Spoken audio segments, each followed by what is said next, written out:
Okay, good evening everybody. How are you today? I hope everybody is fine and please drink a lot of water, okay? So for today, as usual, if it is Friday, what do we study? Translation, right?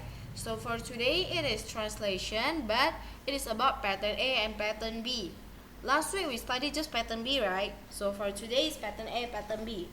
And now I want to teach you how to difference pattern A, pattern B.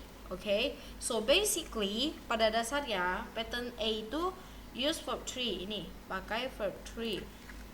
Say this. Verb 3. But if pattern B we use been and non-verbs. Non-verbs here, non-verbs di sini itu ada noun, kata benda, adjective, kata sifat, and place, tempat. Okay, so this I give you some rule in this box. Ini yang di kotak ini.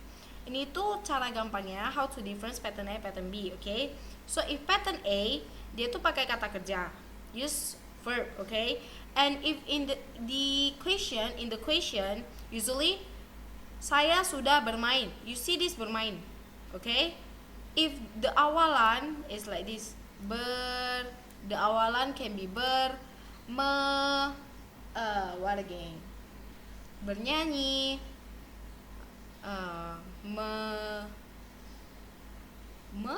what do we have with membuka, some kind of that, right? Okay, but if pattern B, usually the translation have sudah menjadi and sudah berada. Okay, so for example, you see here. See.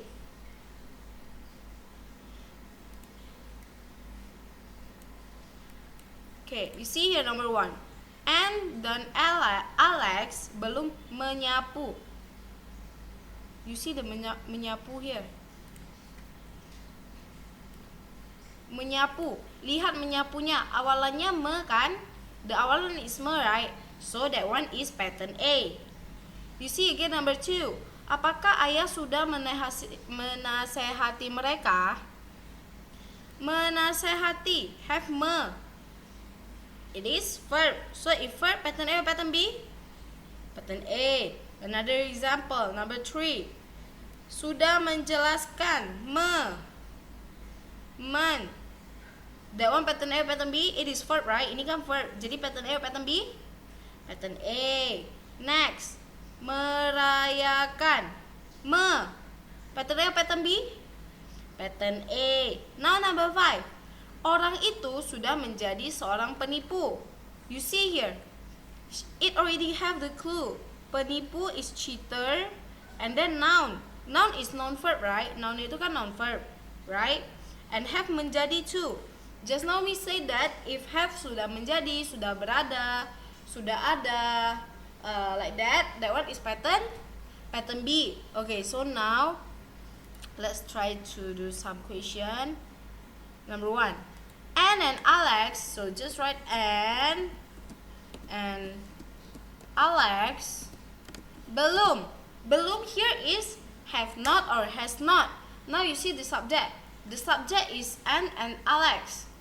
Anne and Alex use has or have? Have. So you write have, because it is belum is negative, right? So after have you plus not. And then menyapu, what is the English of menyapu? Already have here, you see here.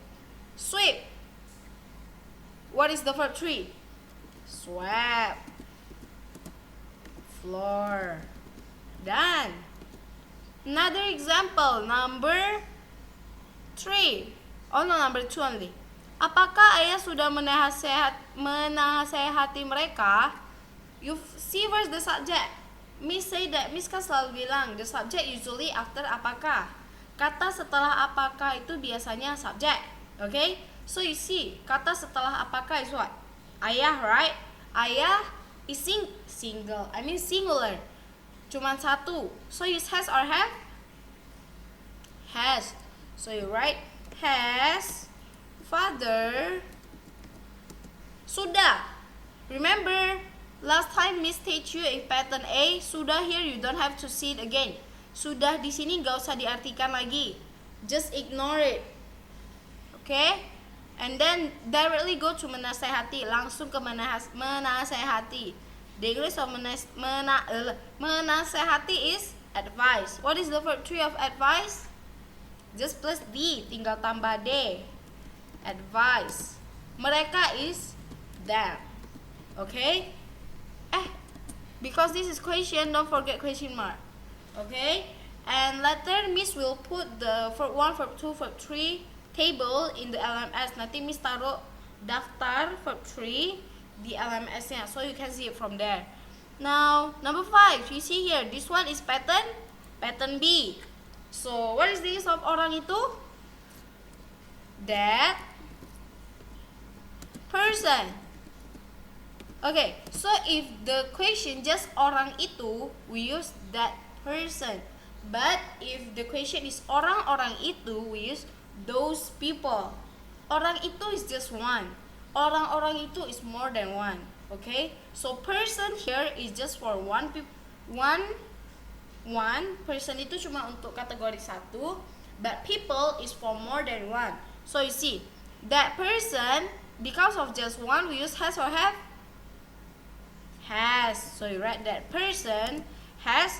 You see, if pattern B, sudah menjadi, what is the use of sudah menjadi? Has or have plus been. If you don't know, you can see the formula here. This up here, there is the formula, right? So has been seorang penipu, a cheater. Okay, understand about this pattern A, pattern B? Okay. Okay, now Miss continue to present progressive tense, bentuk yang sedang berlangsung sekarang.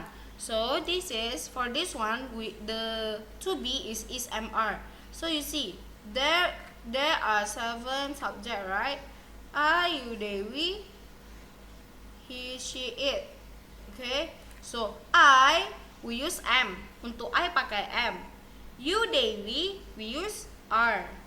He, she, it, we use is. I think all of you already understand about this because you have studied from pre-basic 2. Maybe if you join the course from pre-basic 1, you have studied it. Okay, so for progressive, the verb we plus ing or we plus ing. So for example, saya sedang makan. Saya sedang makan. So I use is M or R? M. So I am eating. Just like this, I am eating. You see the eat plus ing become eating. Okay, so means if the verb is make, you plus ing is not like this, making. It's wrong. It's wrong. But it should be make. The e you erase, e-nya dihapus, and then plus ing become like this. Making. This is the true one. Okay, don't ever making like this. Okay, so I will highlight this. Yes, this one. Okay, never do making. Okay, now you see here the formula as usual, just the same. After subject plus is MR plus for ing. The negative after is MR plus not. And then the question is MR first. And this plus question mark. So you see the exact exercise here. Saya sedang membuat sebuah layang-layang saat ini. So just translate I. After I use is MR. M. Membuat. Making. Don't forget the ing. A kite. Saat ini is right now. It's like this. It's easy, right? And for negative and question, just the same too. Okay. If you have question, later just ask me from the Zoom. Kalau ada pertanyaan bisa tanya dari Zoom. Okay. Okay, another question. This negative one. Saya tidak sedang membuat sebuah layang-layang saat ini. So, I am not making. So, I am not making kite. Like that. Okay? Bye.